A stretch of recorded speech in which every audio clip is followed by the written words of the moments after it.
नमस्कार दोस्तों, अखिलेश यादव, सोनिया गांधी और यहाँ पर जया बच्चन इस टेबल पर एक साथ नजर आ रहे हैं। इन सबको एक साथ देखकर भारतीय जनता पार्टी तिलमिलाई हुई है। समझ नहीं आ रहा कि करें तो करें क्या। 2027 के चुनाव से पहले जिस इंडिया गठबंधन को तोड़ने की पूरी कोशिश की गई, जिस इंडिया गठबंधन को लेकर तमाम अफवाहें फैलाई गई, ये बताया गया कि इंडिया गठबंधन में फूट आ चुकी है, इंडिया गठबंधन में फूट डालने की भी खूब कोशिश की गई, लेकिन एक इफ्तार पार्टी हुई और एक साथ ये तमाम नेता एक ही टेबल पर दिखाई दिए, एक साथ नाश्ता करते हुए, इफ्तार करते हुए और एक दूसरे से बात करते हुए, साथ ही साथ हंसी ठहाके लगाते हुए दिखाई दिए। ये देखकर भारतीय जनता पार्टी की चिंताएं एक बार फिर से बढ़ चुकी हैं।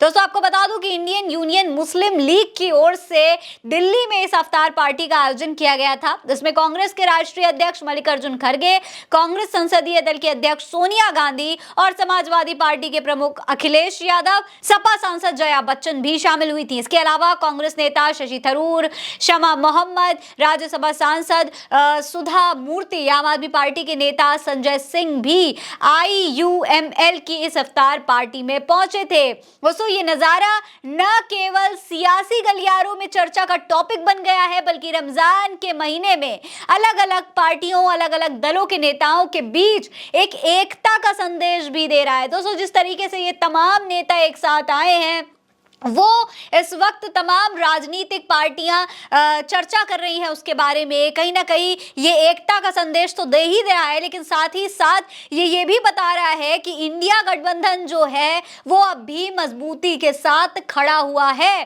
2027 के चुनाव से पहले ये एक बहुत बड़े संकेत के तौर पर भी देखा जा रहा है। दोस्तों, इस इफ्तार पार्टी में सोनिया गांधी, अखिलेश यादव, जया बच्चन और मल्लिकार्जुन खड़गे जैसे नेताओं की मौजूदगी ने एक सियासी एकता की मिसाल तो पेश की है। साथ ही साथ जो हिंदू मुस्लिम का बांटने का काम भारतीय जनता पार्टी की सरकार करती रही है, जो आरोप उन पर लगते रहे हैं, उसको भी एक तीखा जवाब दे दिया है। भारतीय जनता पार्टी जो हिंदुत्व की राजनीति करती है, कहीं ना कहीं उसको भी इंडिया गठबंधन ने एकता की मिसाल के साथ एक नई चुनौती दे दी है। दोस्तों, IUML को अगर देखें, उसके बारे में बात करें, ये प्रमुखता से केरल में सक्रिय है, लेकिन इस आयोजन के जरिए राष्ट्रीय स्तर पर अपनी पहचान को मजबूत करने की कोशिश कर रही है, क्योंकि इस आयोजन में तमाम बड़े नेता, सोनिया गांधी और अखिलेश यादव जैसे नेता एक साथ एक टेबल पर नजर आए, तो ये एक बहुत ही सकारात्मक मैसेज है जो लोगों के बीच में जाएगा इसके हवाले से। इसके अलावा दोस्तों, विपक्षी दलों के बीच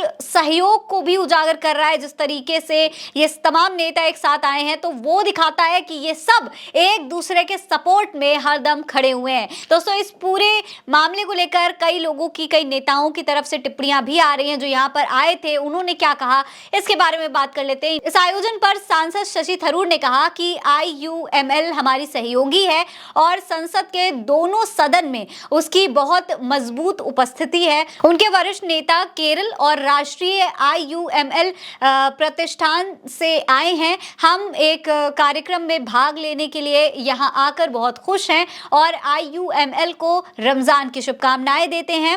सभी को रमजान मुबारक हो। इस इफ्तार पार्टी में शामिल होने के बाद आप सांसद संजय सिंह ने कहा कि आज IUML की ओर से इस इफ्तार पार्टी का आयोजन किया गया। मैं उनकी पार्टी के लोगों को और जितने भी लोग आज यहाँ इस पार्टी में शामिल हुए हैं, उन्हें रमजान की मुबारकबाद देता हूँ और सबसे यही अपील करता हूँ कि देश के अमन, शांति, खुशहाली के लिए दुआ करें। इसके अलावा कांग्रेस नेता शमा मोहम्मद ने कहा है कि रमजान एक पवित्र महीना है। इंडियन यूनियन मुस्लिम लीग यानी कि IUML ने एक शानदार इफ्तार का आयोजन किया है, जिसमें सभी दलों के लोग शामिल हुए हैं। इफ्तार शांति, प्रेम का प्रतीक है। इफ्तार में शामिल होने पर राज्यसभा सांसद सुधा मूर्ति ने कहा है कि मैं सभी को शांति और खुशहाल रमजान की शुभकामनाएं देती हूँ। यानी कि दोस्तों, कुल मिलाकर ये तमाम नेता जब एक साथ एक मंच पर, एक टेबल पर नाश्ता करते हुए नजर आए, इफ्तार करते हुए नजर आए, तो कहीं ना कहीं ये संकेत साफ तौर पर चला गया है कि जो फूट डालने की भाजपा कोशिश कर रही थी, वो कोशिश पूरी तरीके से नाकाम हो चुकी है। हालांकि इसके साथ साथ ये जो सवाल उठ रहा था लगातार कि क्या 2027 के चुनाव चुनाव में समाजवादी पार्टी इंडिया गठबंधन के साथ, कांग्रेस के साथ और तमाम दलों के साथ मिलकर चुनाव लड़ेगी या नहीं, वो भी कहीं ना कहीं क्लियर होता हुआ दिखाई दे रहा है। इससे संकेत साफ है कि समाजवादी पार्टी आगे भी इंडिया गठबंधन के साथ ही रहने वाली है, मजबूती से खड़े होने वाली है और सोनिया गांधी के साथ इस तरीके से इफ्तार करके ये भी क्लियर हो गया है कि कांग्रेस अखिलेश यादव का पूरा समर्थन करेगी आने वाले चुनाव में भी।